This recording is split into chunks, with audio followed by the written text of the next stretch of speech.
everybody, and welcome to the Putty Mod YouTube channel. And on the bench today is an interesting thing here. You guys have seen the video I posted up a little while ago about a 1972 Schwinn Krate bike that I had bought.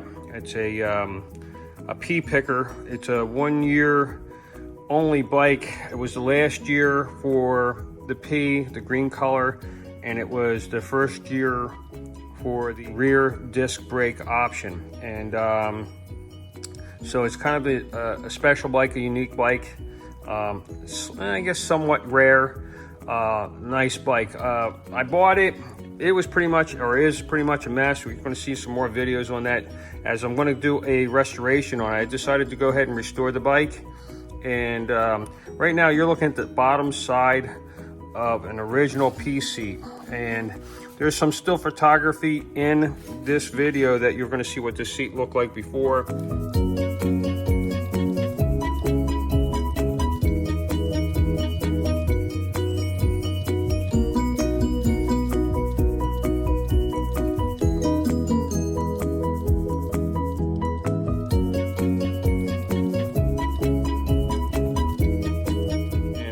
At this point, I decided, you know what, I'm going to start shooting some video on this stuff, which I wish I had started, showing you how I did this process of getting the seat where it's at right now.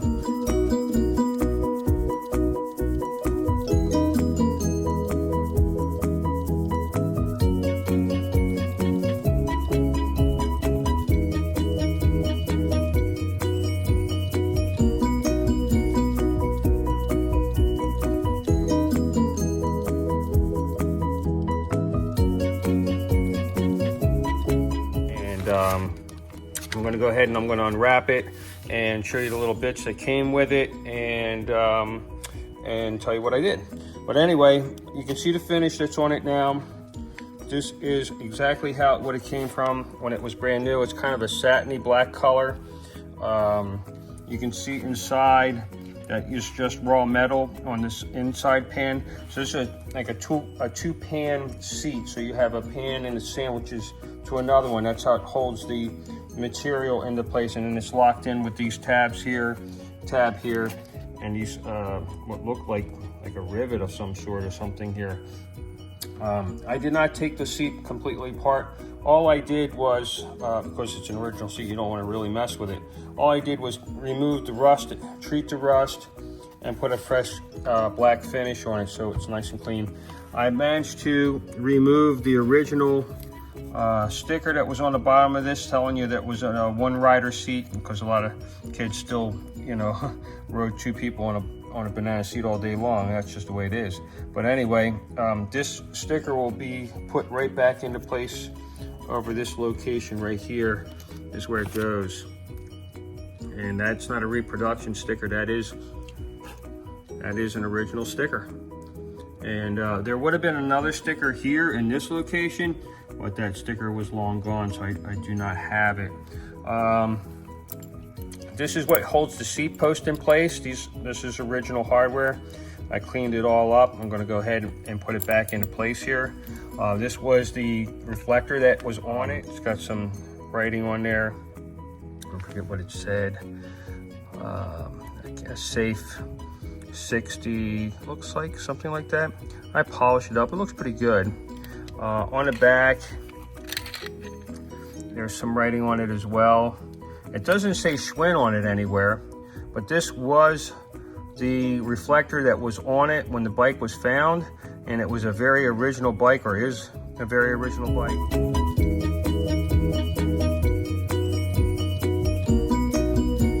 So I would imagine this is the correct reflector for it. Cleaned up the hardware for it too, and that goes on this tab here. So I'm going to go ahead and put the reflector back into place. I'm going to put the seat post hold down right here back into place, and then I'm going to unwrap the paper that I have on here to protect the top side of the seat while we're doing the refinishing of the bottom of the seat. All right, stand by. Let me get things put into place and start the unwrapping. All right, I managed to find my tripod so I can actually do this, and you can see it. You can see that tab right there where it will be going. and I cleaned up the nut. There's a little star washer on here, and a regular flat washer. And so I'll go ahead and put the flat washer on.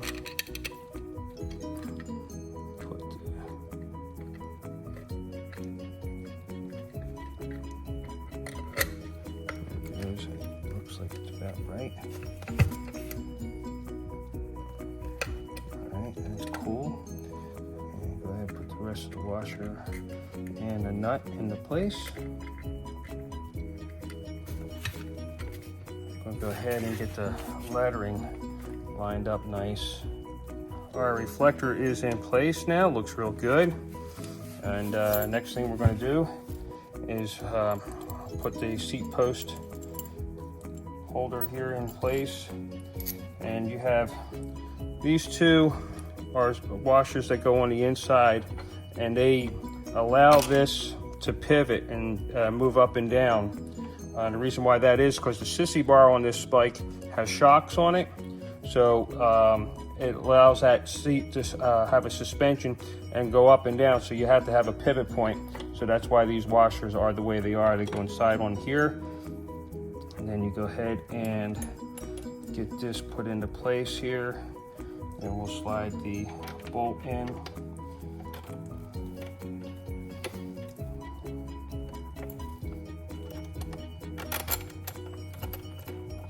Go, and then attach the nut.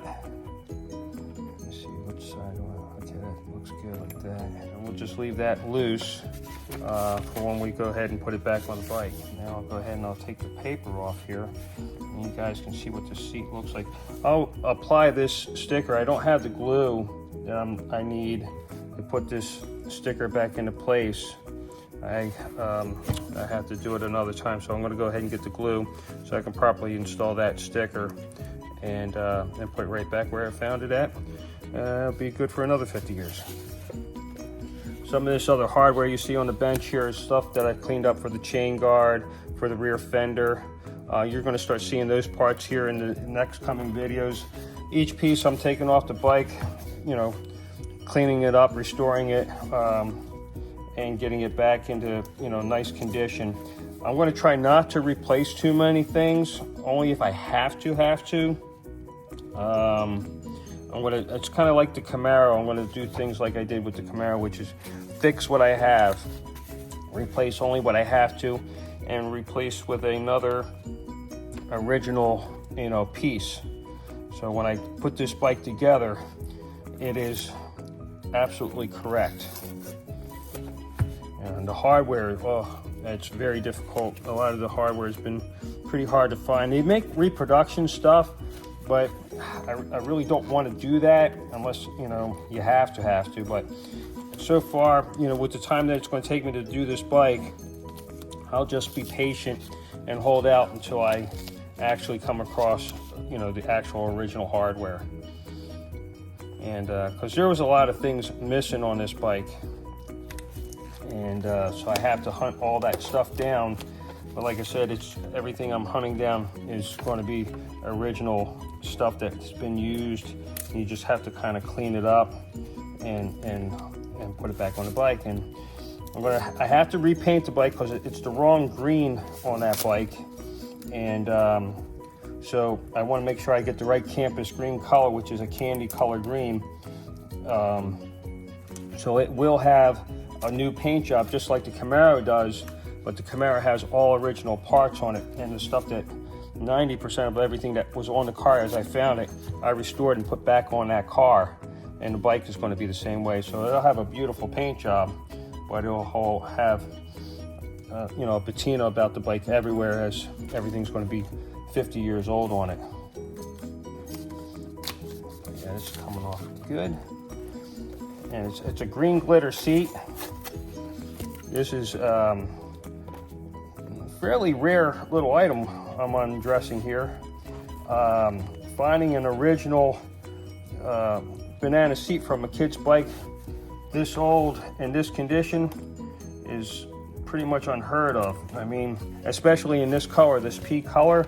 This seems to be a pretty hard bike to get stuff for.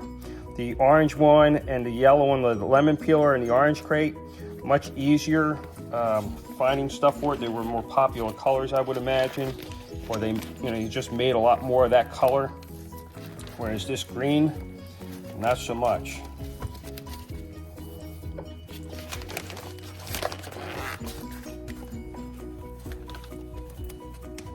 Probably should have waited to put the reflector on. Oh, no, I got it. Perfect, beautiful, right around there. I was very careful not to put any kind of tape on the original racing stripe on this seat, as I didn't want to run that risk of lifting that stripe. We'll see a grown man cry. I would have definitely been crying.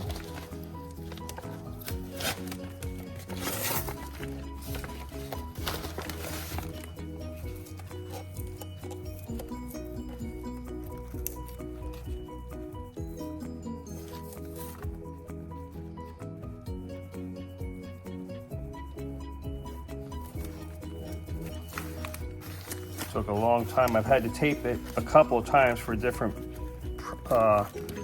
procedures I was doing on the restoration of the underside of this seat. And there we go. Original grommet still into place. The original Schwinn emblem on the back of it. Again, I was very careful not to put anything sticky on this, so I didn't lift any more color off of it that's already been worn away. You can see where some of the stripe here has been worn away. These are silk screened on, so as this bike was rode and sat on, this application here, this silk screen racing stripe will start to wear away. So at this point, we're going to be extremely careful as to how we clean the seat and keep the seat so we don't run the risk of losing that racing stripe. And you can look at that. That is an amazingly well preserved original Pea Picker seat, and the underside just as beautiful now, with the original reflector, even the original sticker, which we'll be putting back on here as soon as I get the proper glue for it. But just beautiful. Really came out super nice. I have no idea how lucky I got here. Well, actually I do. This is an amazing, there's a lot of guys that would absolutely kill for this seat. But thanks for watching. Stay tuned. You're going to see some really beautiful, restored, preserved, I should say, even original pieces to this Schwinn Pea Picker, and it's just going to be a really cool bike. And I do plan on riding this bike just like I do the Camaro. I drive the Camaro. It's not shown. This bike will probably go to swap meets and cars and coffees and things like that. I'll put it on the back of the FJ. I'm gonna get a bike rack for it and take it places and just kind of ride around and look at other cars. And I'm sure it'll get a lot of attention. Well, stay tuned, guys, to the channel for more updates on the Pea Picker. And thanks for watching, and leave comments. See ya.